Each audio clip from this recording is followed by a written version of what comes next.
Alright, welcome back. आप देख रहे हैं मैंने अपना फाइनेंस मिनिस्टर और अब वो पड़ाव जब दर्शकों को शो में हम शामिल करते हैं और उनके सवालों के जवाब देते हैं। मेरे साथ श्वेता राजानी बनी हुई है और साथ ही दर्शक भी फोन लाइन पर जुड़ गए हैं। एनसी हल्दर साहब पटियाला से। नमस्कार सर, कैसे हैं? नमस्ते मैडम, बहुत बहुत धन्यवाद। काफी दिनों के बाद आपका कॉल लिया मैडम, बहुत बहुत धन्यवाद। धन्यवाद, आपने इंतज़ार किया। दरअसल बहुत दर्शक सवाल भेजते हैं तो इसीलिए थोड़ा सा विलम्ब हो जाता है, लेकिन आपका सवाल हम तक आया है और 2030 तक 1 करोड़ आपको चाहिए और फिलहाल जो निवेश राशि है लगभग 12 लाख के आसपास की है। ICICI blue chip, UTI Nifty 50, Motilal Oswal mid cap, quant का लार्ज और मिड कैप है, पीपी फ्लेक्सी कैप है, एसबीआई स्मॉल कैप है जिनमें आप निवेश कर रहे हैं। सर, ये रिटायरमेंट के लिए पोर्टफोलियो बनाया है आपने? मैडम, मेरा रिटायरमेंट तो है 28 को, लेकिन मतलब ये इसको डिस्टर्ब नहीं करना चाहता हूँ। 30 तक तो कंटिन्यू कर सकते हैं। रिटायरमेंट बेनिफिट में बाकी सर्वाइवल हो जाएंगे। ओके। तो बच्चे का जैसे सेटलमेंट, शादी, ये सब के लिए प्लानिंग किया हूँ। पास इकट्ठा करना है, तो मैं ये इतना एडवाइस चाहता हूँ। बहुत दिनों से इंतजार कर रहा हूँ जी, ये ऑयल डाइवर्सिफाइड है कि नहीं, ऑयल बैलेंस है कि नहीं। थोड़ा सा आपका प्रोग्राम ये शो देख के ही इसको अपने आप बनाया था। 2 साल से कोई 1 साल से, कोई 2 साल से चल रहा है मैडम। तो थोड़ा सा एडवाइस चाहता हूँ जो ये ठीक से डाइवर्सिफाइड है, ऑयल बैलेंस है कि नहीं, ओके। ना कोई चेंज की जरूरत है, ये थोड़ा प्लीज बताइएगा मैडम।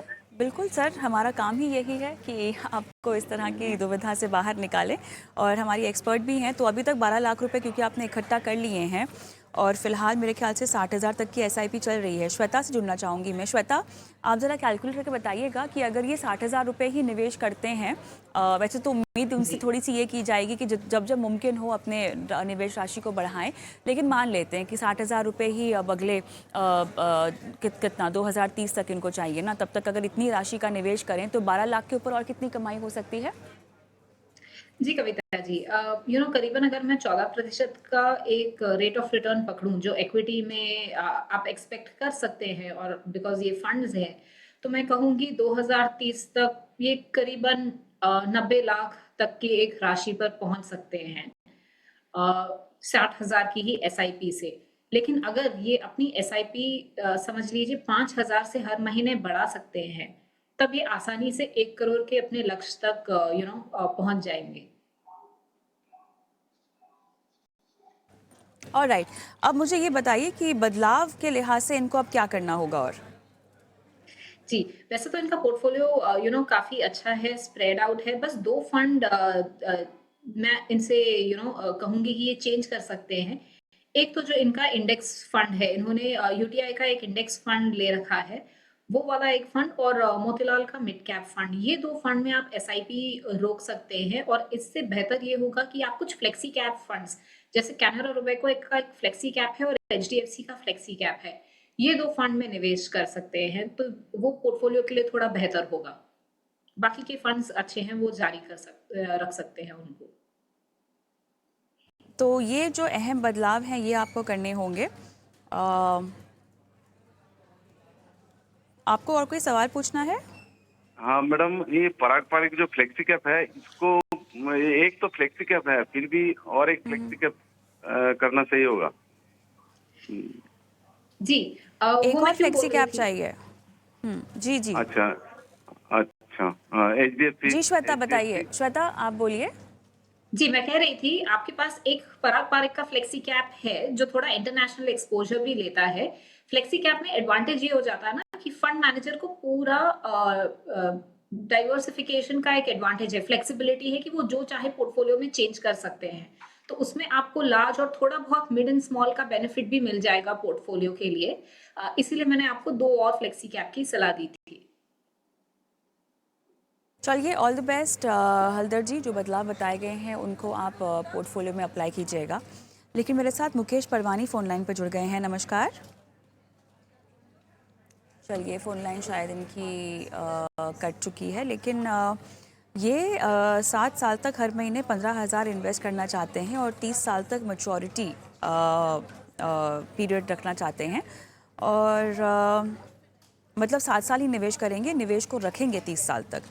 और कहाँ इन्वेस्ट करें, क्या ये एसआईपी कर सकते हैं किसी इंडेक्स फंड में, या यूलिप प्लान इनको लेना चाहिए, लॉन्ग टर्म निवेश के लिहाज से इनको रणनीति बनानी है। फ़ोन लाइन पे होते तो हम इनसे और क्लैरिटी ले पाते, लेकिन फ़ोन लाइन पर नहीं कनेक्टेड है हमारे साथ। तो श्वेता, बहुत आम सवाल है ये, जहां दर्शक ये चाहते हैं कि हम उन्हें बताएं कि म्यूचुअल फंड्स का रास्ता सही होता है या इंश्योरेंस में यूलिप का ज़रिया, क्योंकि आपको इंश्योरेंस में इन्वेस्टमेंट करने का मौका दिया जाता है यूलिप्स के ज़रिए।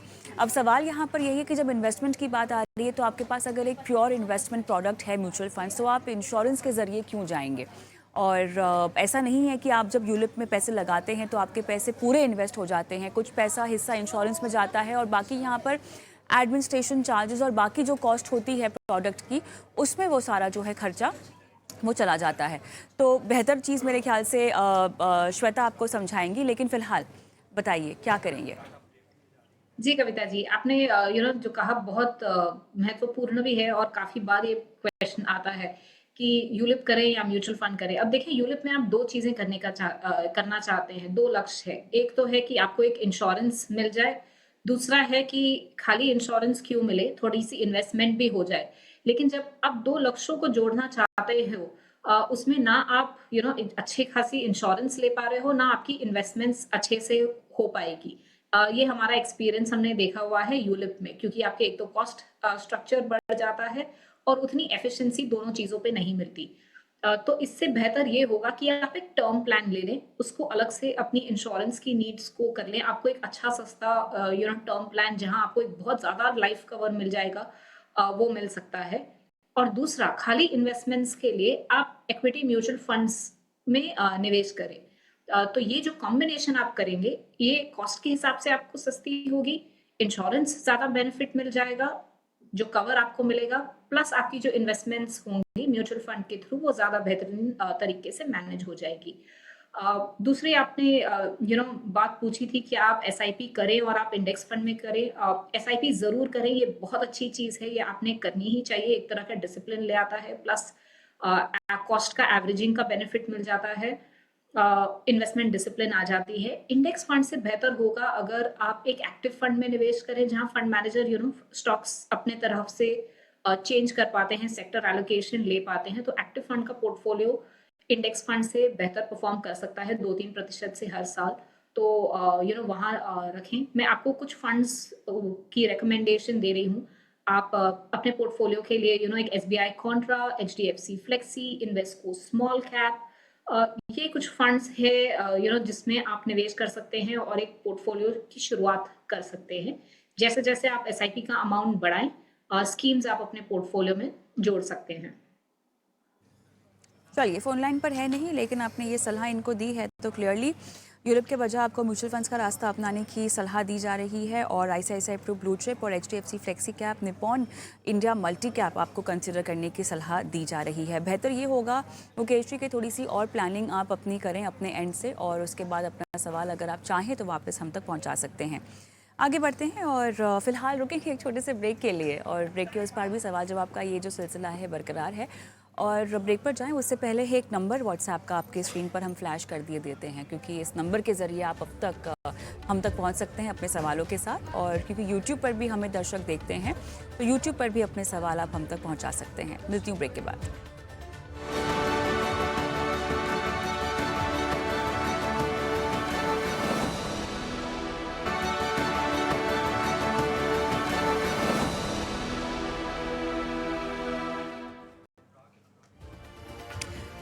Welcome back. आप देख रहे हैं बनो अपना फाइनेंस मिनिस्टर, और हम दे रहे हैं आपके सवालों के जवाब। और अगला सवाल हम लेंगे एमके पटेल का। यूट्यूब के ज़रिए इन्होंने अपना सवाल हम तक पहुंचाया है, और 15 से 17 सालों में वेल्थ क्रिएशन इनकी गोल है। पराग पारे का flexi cap, quant flexi cap, SBI mid cap, Canara का स्मॉल कैप और क्वांट का स्मॉल कैप इनके पोर्टफोलियो में है, और इनकी उम्र 36 साल की है फ़िलहाल। चलिए, कितना कॉर्पस इकट्ठा करना है मेरे पास उसकी जानकारी नहीं है, बट ओवरऑल फंड्स इन्होंने अपने पोर्टफोलियो में तो सारे अच्छे ले रखे हैं। श्वेता जी, इनका पोर्टफोलियो मैं कहूँगी काफ़ी अच्छा है, काफ़ी स्कीम्स बेहतरीन हैं इनके पोर्टफोलियो में। बस अगर मुझे एक दो फंड चेंज करने हैं, तो जैसे क्वांट का फ्लेक्सी कैप है, क्वांट के फ्लेक्सी कैप के जगह पे क्वांट का लार्ज कैप अगर हो, दोनों में काफी हद तक सिमिलैरिटी है, लेकिन quant large cap flexi caps थोड़ा बेहतर है। फंड मैनेजर वही है, फंड हाउस वही है, तो वो मेरा एक इनके लिए सुझाव रहेगा। दूसरा, आई थिंक स्मॉल कैप्स हैं इनके पोर्टफोलियो में, तो मिड कैप जो एक फंड है एसबीआई मिड कैप, उसके जगह पे ये एक फ्लेक्सी कैप फंड मेरे हिसाब से अगर एक एचडीएफसी का फ्लेक्सी कैप ले लें तो वो बेहतर होगा, because small cap exposure portfolio में थोड़ा ज्यादा है, तो mid and small cap is taken care of, और थोड़ा एक लार्ज कैप एक्सपोजर हम बढ़ा सकते हैं। तो यही दो एक्चुअली मैं सुझाव दूंगी चेंज करने के लिए, बाकी पोर्टफोलियो तो काफी अच्छा है। Okay, आगे बढ़ते हैं और अगला सवाल पीयूष तिवारी का मैं लेना चाहती हूँ, और ये भी शायद यूट्यूब पर ही है, और 15 से 20 साल का नज़रिया है, 2 CR का इनका टारगेट है, और ये SIP कर रहे हैं 10,500 रुपये की लगभग। एक्सिस का ब्लू चिप है इनके पास, Canara bank emerging equity, HDFC mid cap, mid asset emerging blue chip, SBI small cap, Tata digital इनके पास पोर्टफोलियो में है, और 2,40,000 रुपये इनके इन्वेस्टेड हैं अगेन। तो बताएं, समय तो काफ़ी अच्छा है इनके पास, श्वेता, कैसे इनका निवेश और बढ़ाने पर आपको लगता है कि ये अचीव कर पाएंगे अपने गोल को? जी, कविता जी, इनके पोर्टफोलियो में ना अगर ये 10,500 की एसआईपी कर रहे हैं, अगर ये इसको 13,000 तक ले जा सकते हैं तो ये अपने 2 करोड़ के लक्ष्य तक आसानी से पहुंच जाएंगे। अगर आज नहीं बढ़ा सकते, देन हर साल अगर ये 5% से स्टेप अप कर ले, टॉप अप कर ले अपनी एसआईपी, तो भी अपने लक्ष्य तक आसानी से पहुंच सकते हैं। फंड्स इनके भी मैं कहूंगी काफी हद तक अच्छे फंड्स हैं इनके पास। जो 2 स्कीम्स में मैं बदलने का सुझाव दूंगी, एक तो एक्सिस का ब्लू चिप फंड, ये डेफिनेटली अपने पोर्टफोलियो में एसआईपी रोक ले, और अगर एग्जिट लोड के बाहर है तो इसमें से एग्जिट हो जाए। और दूसरा, टाटा का डिजिटल फंड, सेक्टर कॉल लेना अवॉइडेबल है इनके पोर्टफोलियो में, बिकॉज बाकी फंड्स में से भी इनको आईटी का एक्सपोजर मिल रहा है, और क्योंकि ये लंबे समय की बात कर रहे हैं, तो डाइवर्सिफाइड फंड में वो कंटिन्यूसली निवेश कर सकते हैं, टाइमिंग की इनको जरूरत नहीं पड़ेगी जो एक सेक्टर फंड में काफी हद तक पड़ती है। तो इन 2 फंड्स की जगह पे ये एक कैनरा का फ्लेक्सी कैप और क्वांट का एक्टिव फंड अपने पोर्टफोलियो में जोड़ सकते हैं। ऑलराइट, तो यहाँ पर कुछ और फंड्स जोड़ने की सलाह, और डेफिनेटली इनको अपनी इन्वेस्टमेंट अमाउंट बढ़ानी ही होगी। हम आगे बढ़ते हैं और अगला सवाल रोनुज का हम लेंगे, और 15 साल के लिए इनको इन्वेस्ट करना है।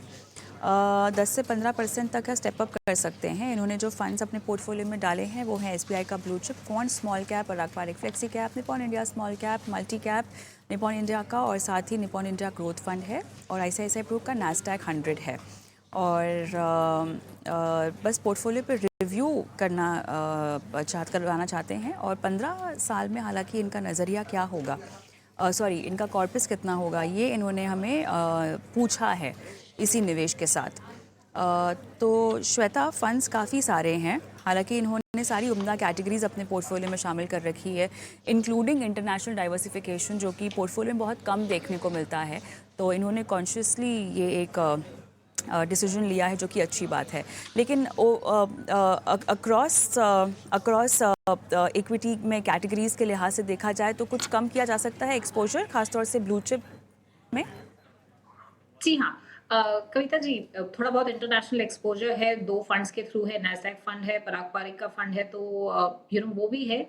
कहीं ना कहीं मैंने थोड़ी एएमसी कंसंट्रेशन देखी, बहुत सारे निपॉन के फंड थे पोर्टफोलियो में, तो वो हम कम कर सकते हैं। तो मेरा सुझाव, काफी स्कीम्स हैं, तो कुछ फंड्स जो ये एग्जिट करने चाहिए, मैं कहूंगी एसबीआई का blue chip, SBI multi cap, Nippon का मल्टी कैप और निपॉन का small cap.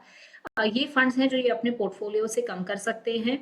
Nippon small cap बहुत बड़ा है साइज में, तो उस हिसाब से ये कम हो सकता है।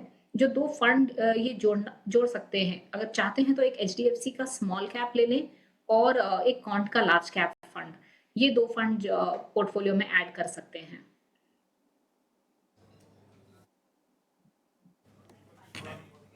चलिए, और स्टेप अप कितना इनके लिए करना फ़ायदेमंद होगा? वैसे तो 10 से 15% तो खुद बोल ही रहे हैं, लेकिन ओवरऑल हायर एंड पे कितना करना चाहिए? ये 15% से भी स्टेप अप करेंगे ना अपने पोर्टफोलियो को, तो ये करीबन 90 लाख तक के एक लक्ष्य को पहुंच सकते हैं। तो 15 साल के समय में 90 लाख अगर ये इनका लक्ष्य नहीं है, अगर ज़्यादा अमाउंट का लक्ष्य चाहते हैं तो मैं कहूँगी 20% से स्टेप अप कर लें, और जैसे भी इनके पास कुछ एक्स्ट्रा अमाउंट जमा हो सकता है वो लमसम के थ्रू निवेश करते रहे, तो 15% कर सकते हैं तो बहुत अच्छा। और जैसे जैसे बैंक अकाउंट में थोड़ा पैसा अगर जमा हो जाता है तो लमसम के थ्रू वो भी निवेश करते चले, बट 15% के स्टेप अप पे करीबन 90 लाख पे ये पहुंच सकते हैं। ऑलराइट, चलिए इसी के साथ मेरे ख्याल से सवाल जवाब का सिलसिला आज यहीं ख़त्म करते हैं। श्वेता, बहुत बहुत धन्यवाद आपका, आपने समय निकाला और तमाम सवालों के जवाब भी दिए हैं। हमें रुकना हुआ छोटे से ब्रेक के लिए, लेकिन ब्रेक के बाद मिरा एसेट के स्वरूप मोहंती से खास बातचीत, उसके अंश आपको दिखाएंगे। खासतौर से वो तमाम निवेशक जो कि मिरा एसेट के फंड्स के अंडर परफॉर्मेंस से परेशान है। क्या है अंडर परफॉर्मेंस की वजह, किस तरह से फंड हाउस इन तमाम फंड्स में तब्दीली लाने की कोशिश कर रहा है, इन तमाम मुद्दों पर हमने बात की है स्वरूप मोहंती से। इस बातचीत के अंश छोटे से ब्रेक के बाद।